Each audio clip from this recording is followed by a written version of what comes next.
अस्सलाम वालेकुम नाज़रीन, कुछ अहम तरीन खबरें इस्लामाबाद से। बुशरा बीबी आज अदालत में रो पड़ी हैं और ये निज़ाम इंसाफ की हार है दरअसल।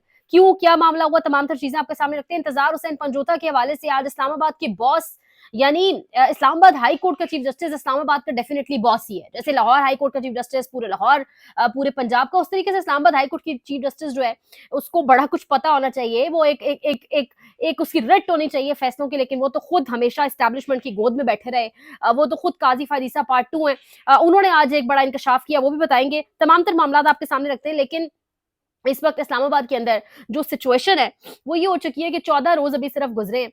यानी 14 रोज पहले इस हुकूमत ने, इस पूरी कमेटी ने बैठकर अपने मनपसंद एक शख्स का नाम दिया और कहा कि हम याया अफरीदी साहब को बनाना चाहते हैं। मंसूर अली शाह साहब को रिजेक्ट कर दिया। मुनीब अख्तर साहब के हवाले से कहा हम नहीं बनाना चाहते इनको, याया अफरीदी को चीफ जस्टिस बनाया और फिर अपने लगाए हुए, अपने मनपसंद आदमी को लगाए हुए चीफ जस्टिस के तौर पर उससे मुशावरत करना इन्होंने बेहतर नहीं जाना, उनसे मुशावरत करना बेहतर नहीं जाना और कानून साजी की तरफ चले गए। कानून साजी भी वो जिसमें आप किसी को भी उठाकर जो शख्स आपको पसंद नहीं है, जिसके साथ आपके पॉलिटिकल मामलात नहीं तय पा रहे, जिसके हवाले से आपका मूड नहीं है, आपकी ना और आपकी जिद नहीं खत्म हो रही, उसको आप उठा के किसी भी फोर्सेस के हवाले कर देंगे। फिर एजेंसीज तमाम तरह इन्वॉल्व होंगी तहकीकात के अंदर और आप उसको एक्सटेंडेबल है, फिर आप उसको 3 महीने से छोड़ के 6 महीने भी तहकीकात हो सकती है और इस तरीके से जो मामला को चलाया जाएगा। एक ऐसा कानून आज बनने जा रहा है। इस वक्त आज कौमी असम्बली का इजलास, सेनेट का इजलास और कैबिनेट के 3 इजलास हैं बैक टू बैक। उसके अंदर ये भी होगा, उसके अंदर सुप्रीम कोर्ट के जजेस की तादाद भी बढ़ाई जाएगी। यानी सुप्रीम कोर्ट है, यानी अगर सुप्रीम कोर्ट बैठ के कहे कि एमएनएस की तादाद बढ़ानी है तो फिर ये क्या समझ आएगा आपको? यानी सुप्रीम कोर्ट के अंदर कितने जजेस काम करें, इंतजामी मामलात क्या है, ये सुप्रीम कोर्ट बेहतर समझ सकती है, ये आप नहीं डिक्टेट कर सकते।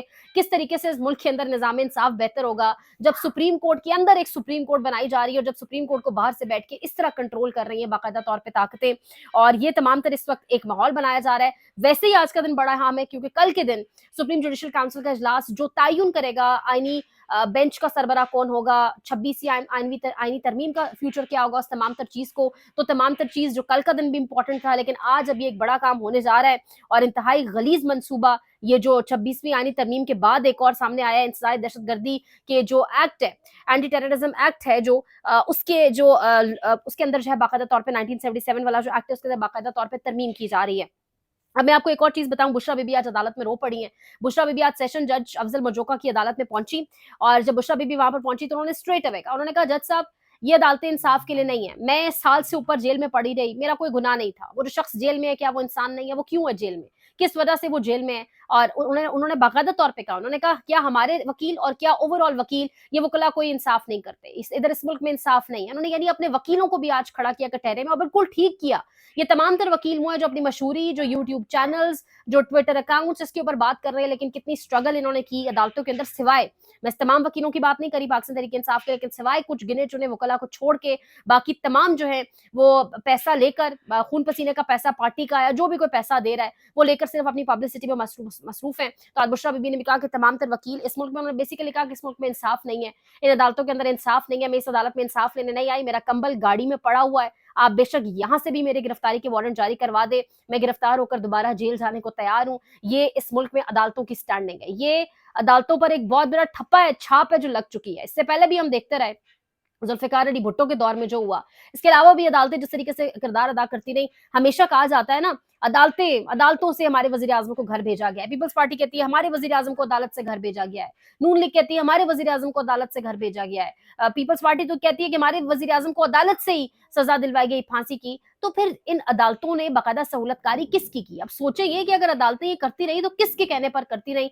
असल असल नाम क्यों नहीं लिया जाता इस मुल्क के अंदर? और अगर अदालतें करती रही हैं तो आज जब इन अदालतों के जो कंट्रोल किया जा रहा है, जब इसके खिलाफ कोई जजेस खड़े हुए तो आप खुद उनके खिलाफ खड़े हो गए, तो दरअसल तो मुनाफिक तो आप खुद हैं सबसे बड़े।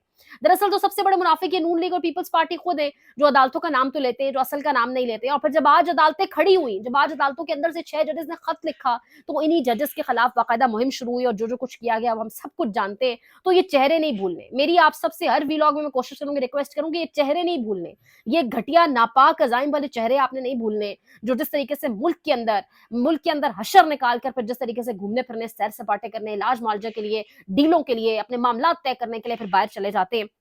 अब इस वक़्त ये तमाम तर हालात हैं। बुशरा बीबी जो हैं अदालत के सामने उनका रोना, सब चीज़ें और फिर उसके बाद उनकी आज हाज़िरी ज़रूरी थी। 190 मिलियन पाउंड के केस की समाअत जो हो रही है, नासिर जावेद राना साहब जो कर रहे हैं, जो अडयाला जेल के अंदर समाअत थी, वहाँ बुशरा बीबी का होना भी ज़रूरी था। अब वो वहाँ पहुँच पाई हैं या नहीं, इस हवाले से मैं आपको अगले व्लॉग में आगाह करूँगी। लेकिन जो अहम था वो ये था कि 161 का बयान भी जो है वहाँ पे कलमबंद होना था, तो बुशरा बीबी का होना वहाँ पर बहुत ज़रूरी था। बहरहाल ये तमाम तर चीज़ें इनको आप हम साइड पे करते हैं।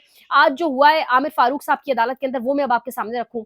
आमिर फारूक साहब की अदालत के अंदर इंतजार हुसैन पंजोता के हवाले से जब बात हुई तो आमिर फारूक साहब ने कहा इंतजार हुसैन पंजोता के हवाले से कि मुझे बड़ा अफसोस है। यानी इस्लामाबाद का बॉस, इस्लामाबाद हाई कोर्ट का बॉस कह रहा है मुझे बड़ा अफसोस है।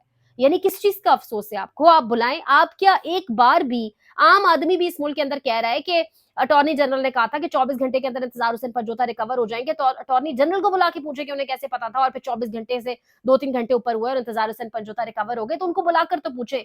लेकिन आमिर फारूक साहब ने ये बातें नहीं की। आमिर फारूक साहब ने उल्टा आज ये कहा कि मेरे एक रिश्तेदार को भी इस्लामाबाद के अंदर भत्ते की पर्ची वसूल हुई। उन्होंने कहा कि इस्लामाबाद कराची बनता जा रहा है।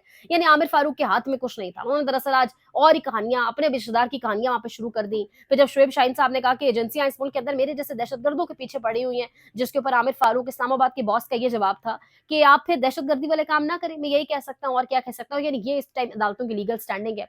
ये इस टाइम अदालतें दहशत, हर वो काम दहशतगर्दी के जुमरे में आ जाता है जिससे कोई बहुत बड़ा ताकतवर खुश नहीं है, जिससे किसी की जिद और अना को तस्कीन नहीं मिल रही, और फिर तभी इस तरह के दहशतगर्दी के लॉज बनाए जा रहे हैं, तभी उनमें तरमीम की जा रही है ताकि निजाम वैसे ही कंट्रोल में, निजाम वैसे ही हाइब्रिड है। जमहूरियत, बदतरीन जमहूरियत भी इस वक्त पाकिस्तान में एग्जिस्ट नहीं कर रही, लेकिन आमिर फारूक जैसे बॉसेस जब तक अदालतों में बैठे रहेंगे, मामला इसी तरीके से चलेंगे। इंतजार हुसैन पंजोता वाले मामले पर उन्होंने कहा कि मुझे बड़ा अफसोस हुआ। यानी अफसोस क्यों हो रहा है आपको? आप अटॉर्नी जनरल को बुलाएं। आपने उसको एक मरतबा बुलाकर पूछा हो कि किस तरीके से तुम जानते थे कि 24 घंटे के अंदर रिकवरी हो जाएगी?